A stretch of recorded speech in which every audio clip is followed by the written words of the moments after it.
From the CyberHub bunker and studio, you're tuning in to the CyberHub Podcast. And now for your host and CISO, James Azar. Welcome, everyone, to our inaugural Friday conversation here on the CyberHub Podcast. Joining me is a man that needs no introductions, Mr. James McQuiggan. You're the lead. Are you the lead cybersecurity evangelist I know before now, or you're still the cybersecurity evangelist? I am a security awareness advocate, evangelist, whatever phrase we want to use. I'm not the lead. That honor is bestowed to one of my colleagues and another person that's no stranger to the show, Javad Malik. But I love the opportunity to be able to go and talk to people about cybersecurity, whether they know anything about it or they don't. So real excited. I'm honored. Honored to have the privilege of being your first guest in this new show format. Real exciting and thrilled to be here. Yeah. So everyone, welcome. This show is shorter than the regular kind of what was Tech Corner, which was about an hour, 45 minutes to about an hour. This is 35 minutes max, 11 a.m. live every Friday. I'll have a special guest joining me. Today's Mr. McQuiggan. I've got an awesome guest next week. I've got awesome guests coming up. We do these 3 Fridays a month. We take the first Friday off of every single month, just as a rule of thumb. So it's very exciting, but we won't start the show like we start every other show. We have to start the show the same way. A cup of coffee, man. Coffee cheers, my friend. Hey, this is good stuff. So I got my Tim Hortons from Canada because, that's my favorite. Got my Italian espresso because that's just what I truly enjoy. Our topic... Extremely diverse. We got Canadian coffee, Italian espresso, guy from England, guy from Israel. Hey, this is great, right? This is that's why we've got a globe everywhere we go. All right. So folks, our topic today, it's National Sweatpants Day, isn't it? Yeah. I'm not wearing sweatpants, and it's the first time this week I'm not wearing sweatpants. If my camera was full body, people would be like, man, is James in his pajama bottoms this morning? I'd be like, yes, absolutely. But that's not the case today. I'm actually in jeans, but it is Sweatpants Day. We also want to talk about the clean desk policy from work from home, which is something, there's a lot of things around this topic. One of which is, does the organization have the right for an employee working from home to tell them what they can and cannot have on the desk while they're working? And that's a good question, and that's certainly what we're going to dive into today. So what are your thoughts on let's start off with that, because we know why there's a clean desk policy in an office setting, right? Right. Yep. Yeah. I mean, certainly, going back to my early days when I was at Siemens, one of the responsibilities that I had was enforcing our clean desk policy that we had. And we would do these quarterly workstation checks. And it was always an interesting time every year when that would roll around, because then my email box would flood with complaints and people complaining about little sticky notes that they got left because they had an infraction with regards to what had been left behind.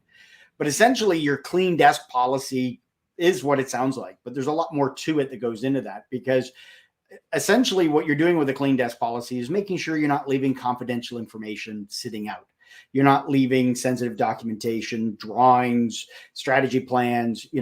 I always think about it, and I would always explain it to folks that, if you're at home and you've got your last will and testament, if you've got one, or more importantly, your passport, or maybe even your social security card, you're not going to leave those laying around on the counter or on the coffee table. So if anybody comes over, they can see it.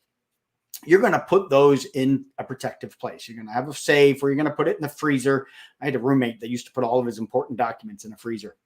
Interesting, but it's safe, because if you think about it, when you have a fire, what's the one thing that's always left standing? The refrigerator. Anyway, he used to keep all of his important documents in the fridge, but you're going to keep them in a safe place. And so the same thing applies with your organization. And you want to have that clean desk policy, support from the top, and being able to train the employees, make sure they're aware, because it's not about having to have a completely empty desk, but just to have it free of all the sensitive information. No sticky notes on monitors with your passwords. It still happens, believe it or not. I know a lot of our security friends that are out there watching realize that and know that. But when we shift to being at home, what's that clean desk policy look like? Can we enforce it? What are those expectations that are there? And so, at home, I'm here in my little work office that I've got set up here at my house, and I work from home. It's what my responsibility is with KnowBe4, unless I'm traveling on the road. But when I'm at home, one of the things that I'm doing less of is having hard copies of documentation, having hard copies. I don't have an organization printer that I can use, so I don't print up as much. But if you're working in an organization where you do have to print up, what do you need to be able to do with those documentations? Do you need to shred them whenever possible? Do you need to lock them up to be able to protect the organization? But when you're working from home, it is a little different in regards to what you would have than being in the workplace. Yeah, I mean, I see the workplace perspective, right? In an office, you don't know who's walking in, who's walking out. You don't want documents laying all over the place. At home, the question becomes, and this kind of goes to our conversation here on the show next week, which is around zero trust, but kind of the concept of zero trust. So are you saying that I, in my own home, in my safe place, right? For most people, and I say this, for most people, home is a safe place, right? And your home office is typically, either in like the man cave or, somewhere that's kind of like an area you own. It's kind of like your little safe zone, your sanctuary. Your sanctuary. What's a clean desk policy look like? I think what it's going to come down to at the work from home, and you've got to have that policy so that you can help protect the organization. Because if you don't have one and something happens at somebody's house and information is released or stolen, then you can't hold the person liable. And not looking at the carrot or the stick aspect of it, but having your work from home policy most likely is going to be making sure your laptop is in a secure environment. You're going to have policies relating to using VPNs, how you're connecting to the organization, but also how you protect your machine at home. It's not used for personal reasons. You're not letting your kids get on it to do homework. Your laptop that you're going to have, or maybe you have a desktop, is there for work purposes only, that you're going to connect in and do work on. So there's going to be policies in place for that. Most likely there'll be policies relating to printing. If you have to print up documents, whether the organization has provided you a printer or you're printing it on your own personal ones, again, that's going to come down to, case by case scenarios that you have with your own organization. But if you're going to be printing up documents, that again, you're going to be securing those in some sort of secure manner, whether you're putting them in a desk drawer, you're not leaving them sitting out or available where somebody comes over and they're hanging out in your sanctuary or man cave, that they can easily see those. You want to take the necessary steps. Now, the kicker with this is, with any policy, you've got to have some sort of governance, right? You've got to have some sort of audit. Right. It's very difficult to be able to do that. You're not going to have surprise inspections of the chief security officer showing up at your home going, "Hi, show me your man cave," to wanting to make sure that you're securing. And usually with the clean desk policies, when you would do those audits and go through that, that's happening after hours, because usually when you're there during the day doing work, you're using all that information. But at the end of the day, then you would put it away and lock it up in the lockable cabinets that would be provided to you. And then you head home. But in this case, when you're at home, hopefully you're putting those into some secure environment, but it's very difficult to be able to audit that unless they ask you, "Hey, take your camera and show us your desk," but you're working at that time. So it doesn't make sense that that's going to be a solution. It's going to be more or less, this is a policy. So let's talk about that for a second, because you brought up policy, and let me push back a little bit on the policy aspect, right? Okay. I can write any policy I want as a security practitioner. As a system, I can go and write a policy, and if it makes sense, everyone is going to be like, "Wow, what a great policy." There's a big difference between writing a great policy to enforcing that policy.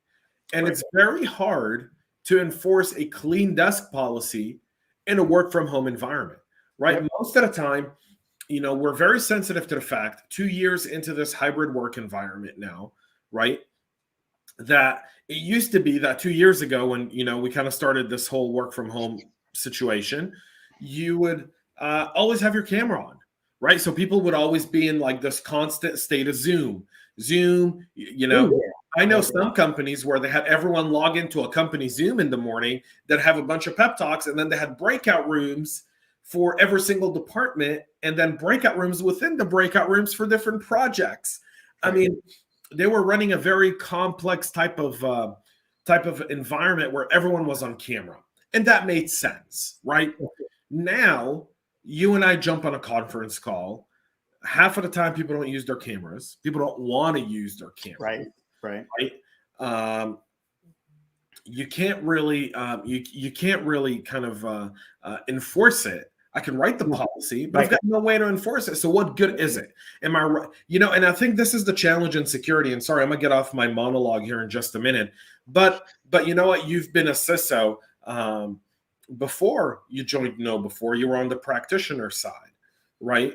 So, you're very familiar with what I'm about to say. I can write any, policy I want, and enforcing it's a whole different thing. So am I writing a policy to let compliance and legal know, like, hey, here's our clean desk policy, right? I'm covering my own tail, but at the same time, there's very little I can do to enforce it.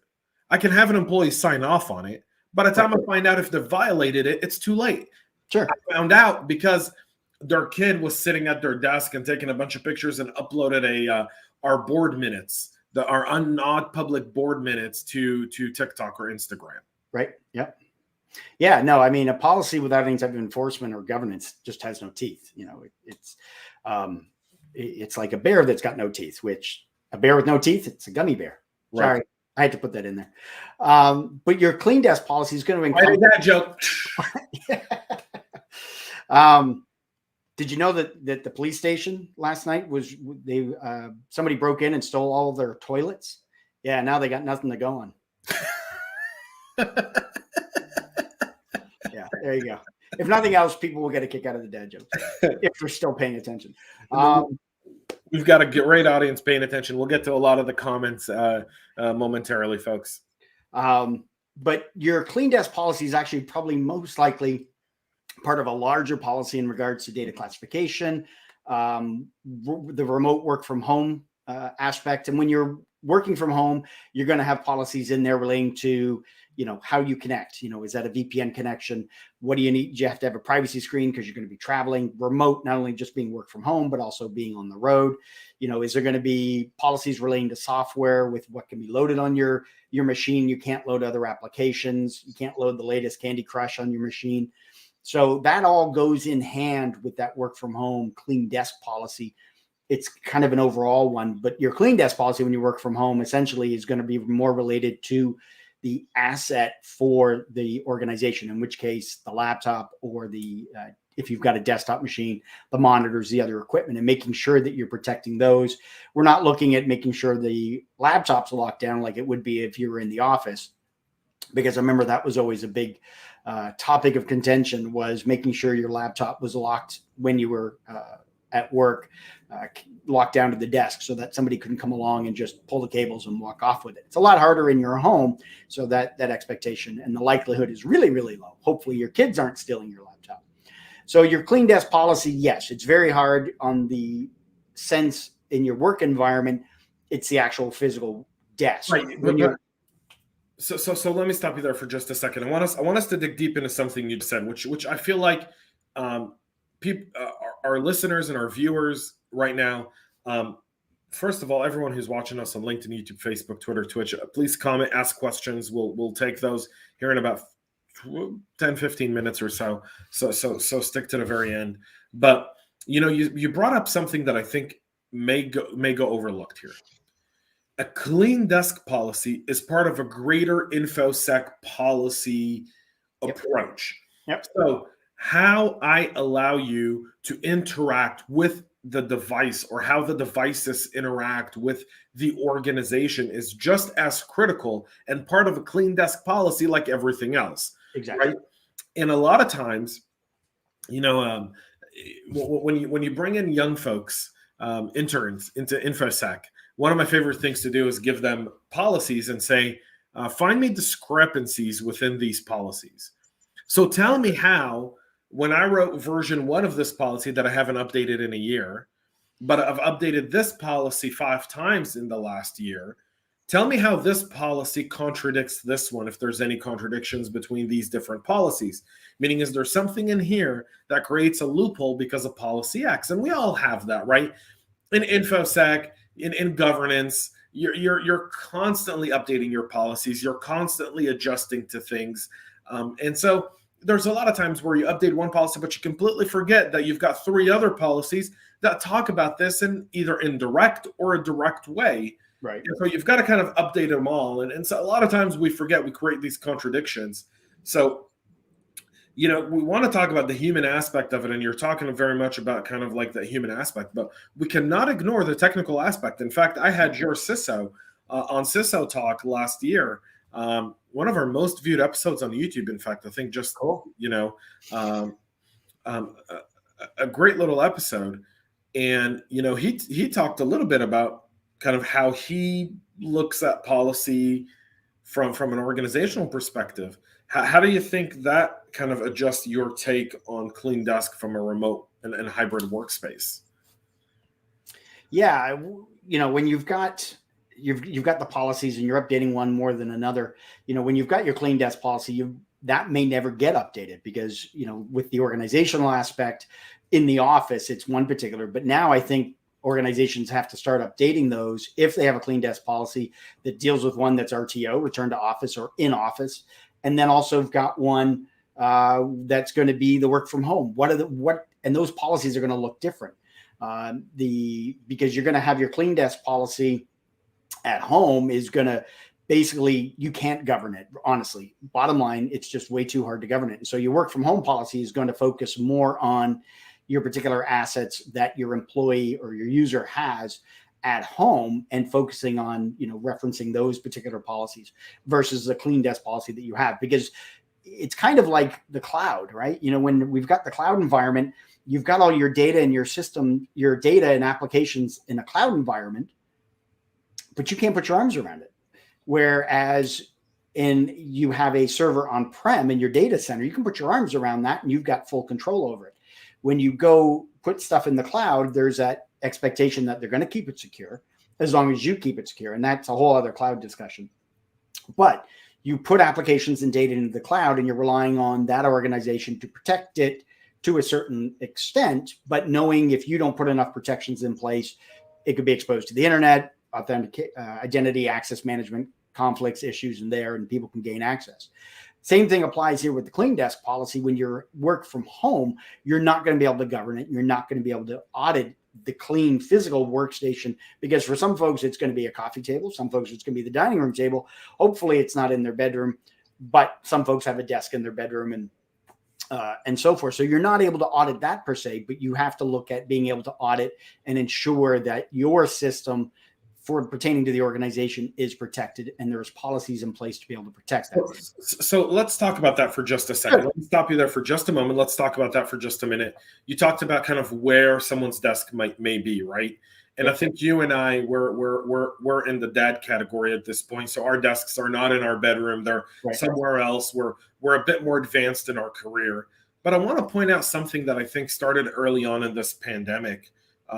When we started this work from home perspective, when we started this work from home process, that a lot of us we didn't even think about it, I think. Like, at least I was caught off guard. I remember one of my first kind of like company-wide conversation. I'm speaking to some of our younger associates in our organization, and a lot of them live in apartments with multiple roommates. So their desks and their work from home is in their bedroom. It's, you see their bedroom behind them. It's all of their worldly possession in a 50 square foot room, right? And that's where they're working out of. And it's very hard to enforce something like that, right? It's really difficult to create a universal clean desk policy. Yes, right.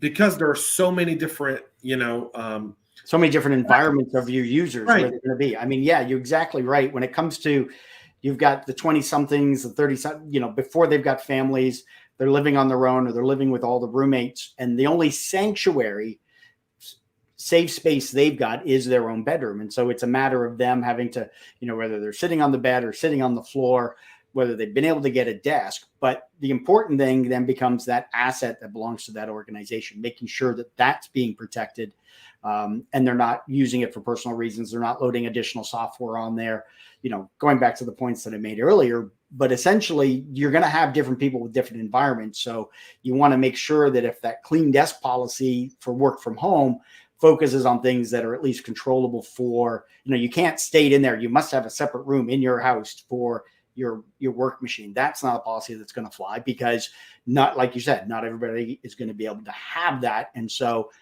essentially the policy should state that the machine is secured, it's in a safe location, it's not left out in the open, it's not accessible by people that don't work at the organization or easily accessible.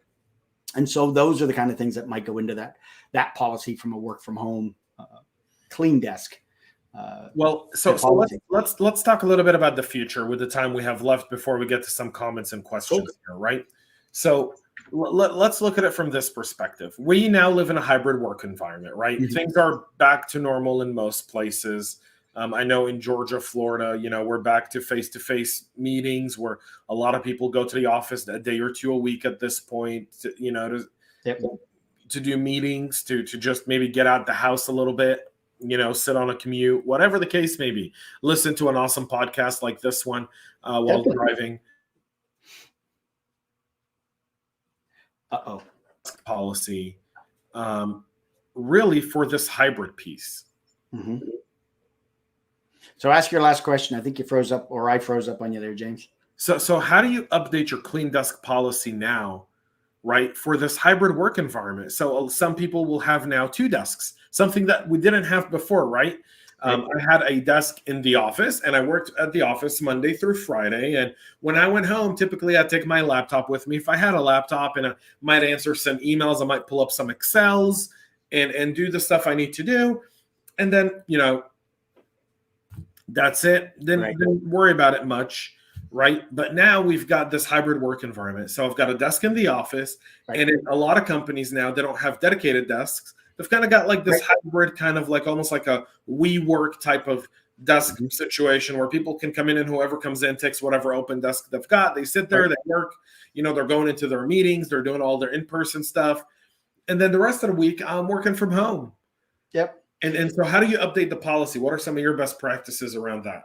So certainly you're going to have, with the clean desk, you're going to have those multiple policies underneath that based on the environment. Yeah, you're going to have a hybrid, or you're going to have that hoteling environment within the work environment. So then do you have cubby holes, lockers, so to speak? It's like high school all over again, where people can store their information, or do they literally just walk in with their one asset for that organization that they own, their laptop, and they bring that in, and because they're hoteling or having jump stations or whatever term you want to use, but essentially they're going in, they're sitting at a desk that they're getting to use while they're in the office. And essentially that clean desk policy is probably still going to apply there with the organization. You don't want to leave any printed documents, anything that's sensitive, depending on your data classifications, whether it's public, confidential, strictly confidential, whatever. The policies are still going to apply within the work environment of what should be left out on desk and what shouldn't. But if you're hybrid and you're hoteling, then basically when you walk away from that desk, it should be in the same state that it was when you found it, unless you've got people that make it their spot, and then you're going to have to adjust on a case-by-case basis. The hybrid applies when you're working from home, again, protecting the asset, protecting your laptop or any equipment that you've got from the organization. So it's going to kind of follow those, and you would adjust your policies. There isn't going to be a boilerplate that's going to fit everybody. There's going to be adjustments, whether you look at education, healthcare, manufacturing, energy, finance, whatever it may be. You're going to have different ones, and they're going to vary across the board. So do you think human behavior? So know before you guys are all about the human element, right? Like, I often read Stu's blogs and kind of a lot of his emails that he sends out, Stu the CEO over at Know Before. He's always talking about the human element in so many different aspects. You look at the human element of a work from home type of situation, right? Yep. And you go, here's what we need per se in order to be secure or enhance our security from a work from home perspective. You know, kind of, you guys have a lot of brain power, right? From yourself and my awesome co-host on the other side of cyber, JJ, who is unbelievable, to, you know, you brought up Javad earlier, and who can forget the legendary Roger Grimes or Perry Carpenter, two guys who are, you know, some of the pioneers in our industry. And we can't forget Eric Krohn, because, we can. Javad would be so happy when he watches this segment, because we left Eric out. That would just be, for him, that would just be like, ha ha, ha ha, right? But their dynamic is awesome. But yeah, Eric Krohn as well, and so many other awesome people. You know, how do you guys start to look at this work from home, clean work desk type of policy from a human perspective? What's the psychology behind explaining and winning people's attention to this? Because most people are going to look at this and be like, it's none of your business what I do in my home. Right. Yeah. I mean, it goes back. Perry's got a great line when it comes to even doing security awareness, is just because I'm aware doesn't mean I care. And I love to share the line or the story of, you know, you're driving on the highway, speed limit says 70 miles an hour, but you're doing 80. I know what the speed limit is. I got to get somewhere, and I'm going to do 80 because I want to. Same thing applies with any policies that you have within an organization. And it's going to come down to making sure they understand the why. And even then there could still be well, I know the why, but I still don't care. And I still want to move on. So when we look at the human element, it's all about getting them to understand the why, you know, and Simon Sinek's got a great video on the what and the why, but understanding what that why is, why it's important to the organization, understanding what the risks are that go along with it. You know, when you're working from home, yes, it's your home, your space. For them, it's going to be protecting whatever belongs to the organization. Why? Because if it falls into, or like you said, is kids taking a selfie in your background in your office, or it's got your whiteboard behind you and that thing gets posted, you know, having that understanding, that's what we don't want to happen. So that's why it's important to keep the kids out of, if you've got kids, out of your work environment or where you have that sensitive information. So a lot of it, you're explaining it. You've got training that goes along with that with regards to the clean desk, in office, hybrid, or working from home, and making sure they understand that why that goes along with it. And if they can, and there is a sense of care that goes with it, then you're going to be able to know that your employees are following that clean desk policy overall.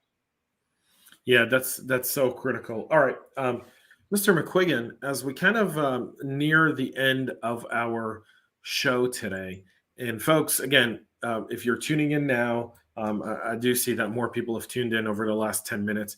Welcome to our Friday conversation. It's replaced Tech Corner, which is a segment we used to do over the last few years. This is a shorter, more in-depth, live type of discussion. You can ask questions, you can comment. It has a different format than a lot of our other shows, in the fact that we're really just picking one topic and digging deep on it. And Mr. McQuiggan, who is unbelievable and one of my favorite people on the planet, who also helped fill in for me on the show when my wife had our beautiful, lovely little baby boy several months ago. We're talking about clean desk policy and work from home. And specifically what we're looking to have a discussion on, and Mr. McQuiggan's brought up so many different great best practices around how to write the policy, how do you surround the policy with technical and compensating controls in order to make sure that you can enforce and govern a good clean desk policy. All of those come into play because you've got to think about 500 different things. Not everyone is equal. And we kind of talked about the fact that, you know, a lot of our junior teammates in our company are living in shared apartments with multiple, if not one, multiple roommates. You know, they don't exactly have a workspace. Their workspace could be a small 3-foot desk with a chair that squeaks. Working from home, half of the day they may sit on their bed while they're working, or, you know, what we don't know is what are they doing between calls? Could all the roommates be gathering together on the dining room table as they eat breakfast or grab lunch and work? And what happens if two other roommates work for a company that's a competitor of yours? What does that entail? And those are all the things that we didn't have to really think about 2 years ago, but now are part of our thinking process. And Mr. McQuiggan brought up some great examples around that stuff. So we'll get to some comments here. I don't see a lot of questions coming through, but if you do have questions around this or best practices, please share them. Mr. Matt Lee, hey, how are you doing? Hey, Corinne. Hey, Bob. Michael McPherson, hey, all great subject for discussion. Yeah, I agree. It's not sexy, right? No, yeah, by any stretch of the imagination. It's not a sexy topic, right? But I feel like it's we in security we focus on those sexy topics, but then we end up getting caught with our pants down because guess what? Someone left port 8080 open, or someone didn't patch something that needed to get patched. That's really simple to patch. Or somebody's sitting on an airplane working on a strategy PowerPoint presentation, and the person's shoulder surfing 2 rows behind them. Yeah, done that before. That's yep. I did it to somebody else. I saw what they were working on. I was like, oh, that's interesting. Yeah, I can't tell you. When last time you and I saw each other was I think RSA. We were on the same flight actually out of San Fran. But I'll tell you, on the way to San Francisco, flying from Atlanta to San Francisco, there were people on the flight that were also going to RSA, and a lot of them, were giving presentations or talking strategy or, sitting there working on their sales quota and pricing and proposals. And I'm like, strategy meetings. And I'm like, you guys should know better. Privacy screens. Yeah. Yeah. For one, or don't open your, do what I do. Or don't work on it. Yeah. I'm flying. I don't work when I'm flying. You're not going to see me open one thing when I fly. I'm sorry. Right? I usually read. I like to read when I'm on the plane. Yeah, I'll read a book. Roger Grimes has 13 of them. I typically will pack one of those, right? And I know you're in the midst of writing your first book, Mr. McQuiggan. I'm tech editing one, which is really interesting because of the going through and having to question everything and validate and verify everything's accurate, it's a lot harder than I thought it was going to be, but it's a great challenge and becoming very rewarding. So I like it. Joseph, good morning to you. And Michael goes on to say, when we were talking about, our bedrooms, not much different than these 300 square foot apartments. Yeah, not much different there, folks. That's it for this week's episode. Mr. McQuiggan, thank you for being here. My pleasure. New format, folks. If you have questions after the fact, if you're watching this after, when you're commenting, put at my name, at James McQuiggan's name in the comment, and that'll pop up a LinkedIn alert for us, and we'll answer your questions. If you're listening on your favorite podcast listening platform, go to our brand new website at cyberhubpodcast.com. You can go to this episode, comment below. I'll see it. I'll get Mr. McQuiggan to answer your questions for you. Definitely. All right. So a lot more. If you need help, policies, you want some ideas, whatever, we're here. You can find Mr. McQuiggan's also LinkedIn profile in the show notes, so you can touch base with him there. So that's the last piece. Before we go on this awesome Friday of January 21st, any last words, Mr. McQuiggan? No, just, everybody stay safe, stay cyber safe, as you always like to say, not to steal your thunder. But hit me up on LinkedIn. I'm on Twitter. I'm always posting, commenting, posting jobs from other colleagues and friends. So I encourage you to follow me on LinkedIn. And absolutely. James, thanks for having me on the first show. Real excited. Looking forward to watching many more of these Fridays going forward. So next week, I've got a very special guest. Sada will be joining me. We're going to be talking about Zero Trust in the Cloud as it comes to identity access management. It's going to be an awesome episode. I promise you guys, you don't want to miss it. It's really, really good.